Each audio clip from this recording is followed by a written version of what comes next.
Hello, this is Astrology, the 12th house, and in this segment, I'm going to talk about addiction.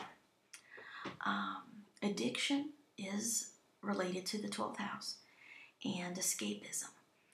And as we talked about earlier, Neptune rules the 12th house as well as Pisces. So all of the traits of that sign are going to influence the addiction. So with the 12th house, what I typically find is alcohol addiction, some type of substance. And when 12th house people become addicted to something, it's usually to escape from their pain or the emotions that they're experiencing. It is a way to numb themselves because they are so wide open and they are so sensitive. They often find it difficult to express themselves and to truly heal. So sometimes, drinking is a big one. So we'll see that a lot, alcohol, but also things like sleeping. I find that a lot of 12th house people, they like to sleep their life away. As I used to joke when I was younger, I used to sleep a lot. I like to stay up late and I like to sleep in. And I would wake up like at 11 or 12 o'clock, on a Saturday. And I like to sleep. I'm not much of a napper, but I used to sleep a lot.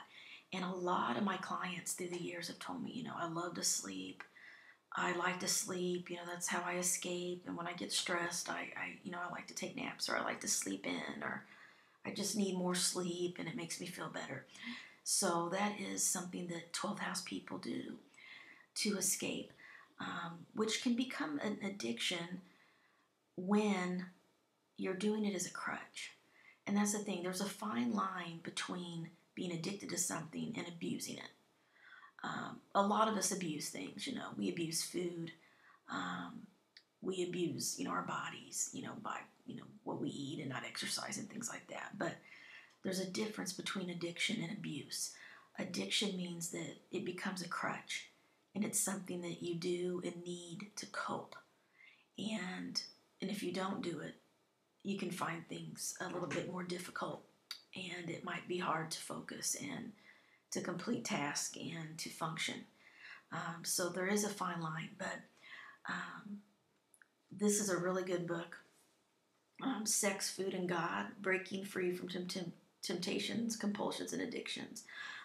This book goes over a lot of different things, a lot of addictions, but of course, sex, food addiction is big with the 12th house as well, because eating creates endorphins. When you eat chocolate, when you eat sugar, when you eat certain foods, it creates the feel-good chemical in the brain, which is all connected to addiction and how people get addicted to things, because it feels good and it fulfills it makes your brain and your body feel emotionally better, and it's like a quick fix. So some people do food addiction.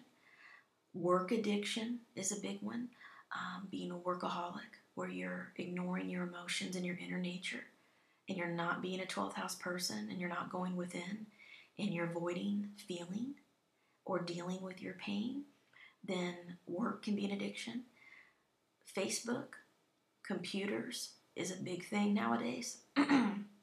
And I find that a lot of people do cope through surfing the internet and just zoning out online. And that's a way to cope. And, if it becomes a crutch and it's interfering with your daily life and it's impacting your daily living and your health, that is when we start looking at the potential that someone might be addicted to something.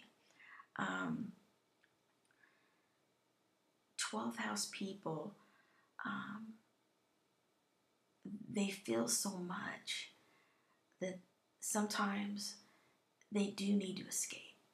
And finding healthy escape is what they need instead of alcohol, drugs, food, work, things like that.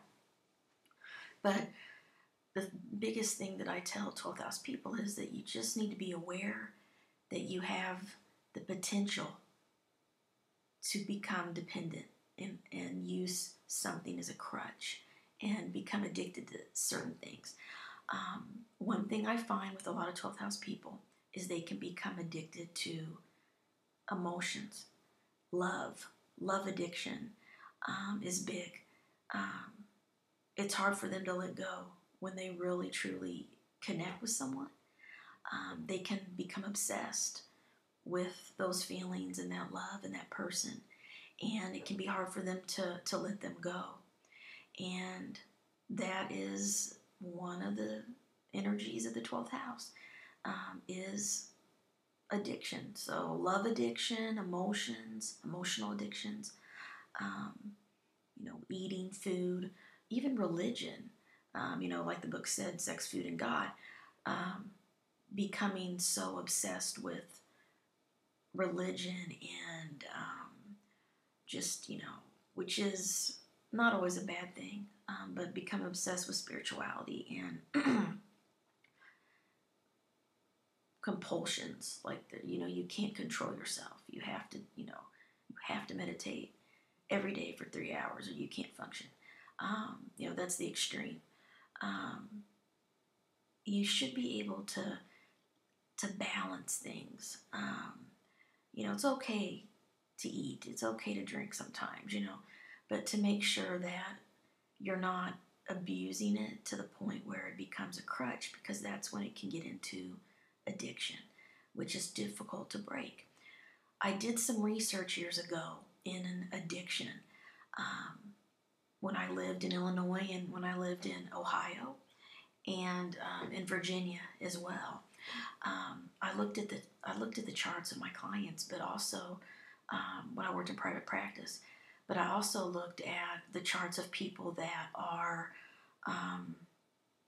in Al-Anon or in Alcoholics Anonymous and AA groups, and I just did a sample of their sun signs, just to see, what was the predominant of sun signs, and what I found was it was predominantly Pisces sun sign people.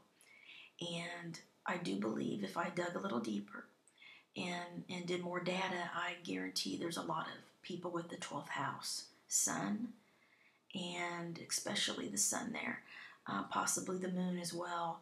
Pluto, also in the 12th, can be strong for addiction.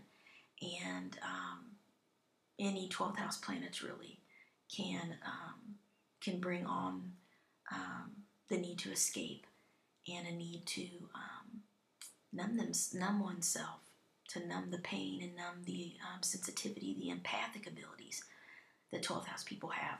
Also find that people with a lot of Neptune energy in the chart.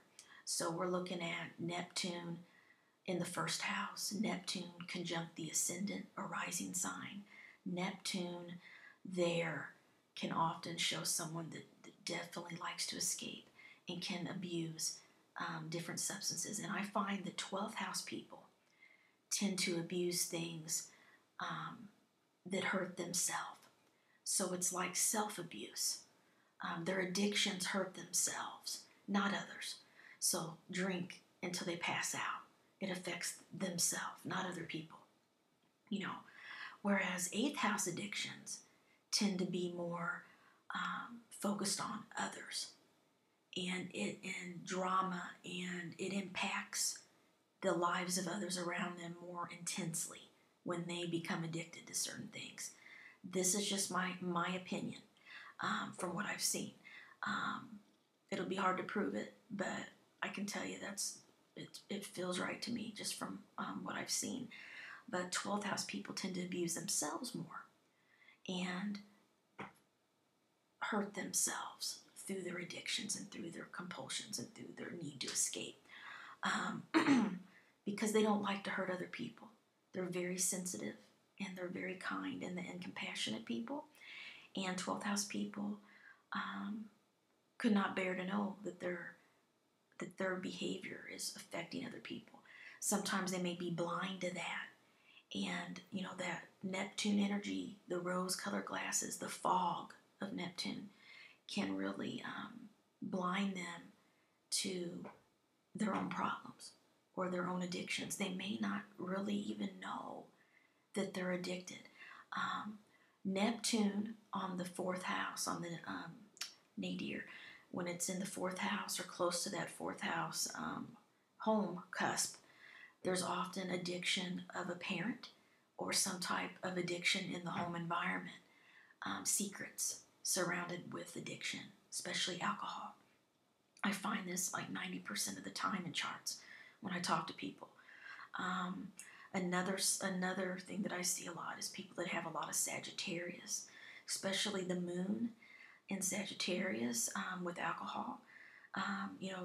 Jupiter rules Sag, so expand. They like to have fun, expansion, and the liver rules Sagittarius, so their liver is sensitive, which alcohol affects the liver. I don't know what it is, but I do see Sagittarius energy involved with addiction as well. So with the 12th house, the biggest thing to know is how to overcome addiction. Is number one, to know if you have a family history. If you have a family history of addiction, then you're more likely to have a genetic predisposition to addiction, and that is something that has been researched. It's very true. So, myself, I know that there's probably a genetic predisposition in my family for that, and I know that I like the feeling that I have when I do drink a glass of wine, and how it relaxes me.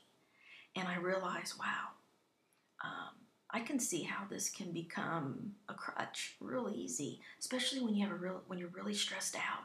You come home and you had a really bad day at work, and you have a nice glass of wine and it relaxes you. Then you're like, well, I'll just have one more. And then next thing you know, you're doing it every night.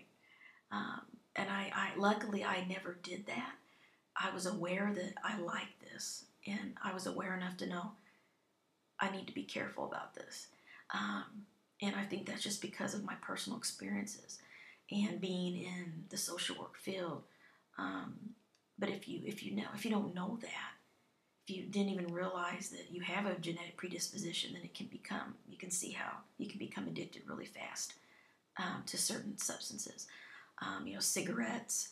I find that a lot of psychics and a lot of people, and this, I'm generalizing here and you may laugh, but I'm sure a lot of people that you've met at psychic fairs and different healers and psychics smoke. And the two most psychic people that I've ever met in my life that are very deep and born with a gift, they smoke a lot. And I remember telling my friend who's very psychic how bad it was for her to smoke cigarettes. And she's a 12th house moon, 8th house sun sign. She said, that's the one thing that makes me able to cope and survive in this world is cigarettes. So do not take them from me. She got really mad. And I had to accept that she is going to smoke. And it is how she copes. Is she addicted? Yes. But it is something that she chooses to do, because if she doesn't smoke, she feels that she is too emotional and too open, and it's became a crutch. But you have to do what you have to do to be healthy. And there's other healthier things you can do, but not everything works for everyone. So as a 12th house person, it's just important to find what works for you. And if it's healthy, great. If it's not the most healthy, that's okay. Try to balance it.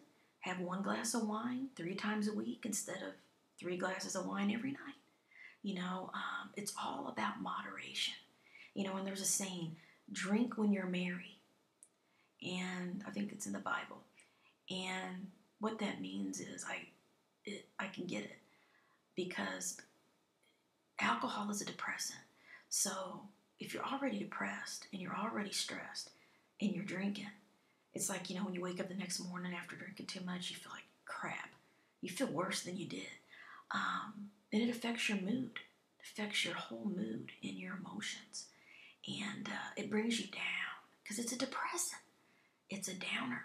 So when you drink and you're depressed, you're going to get more depressed. And it's a vicious cycle. So drink when you're happy. You know, if you're stressed out and angry and ticked off, and don't go home and drink a big bottle of vodka or a whole bottle of wine. Drink when you're in a good mood, because you're less likely to become dependent upon it and get addicted to it. You know, simple things like that. Just a tip, just something that I learned. So, as a 12th house person, think of things that you could do to express your emotions. Writing, journaling, exercising, spending time with family, listening to music, meditation, prayer, travel, reading, you know, whatever activities can relax you and calm you. Try to do those first instead of going to different substances or different behaviors to numb yourself, because it's only going to get harder to break those addictions. But there's a lot of addiction support groups, a lot of books out there and information on addiction.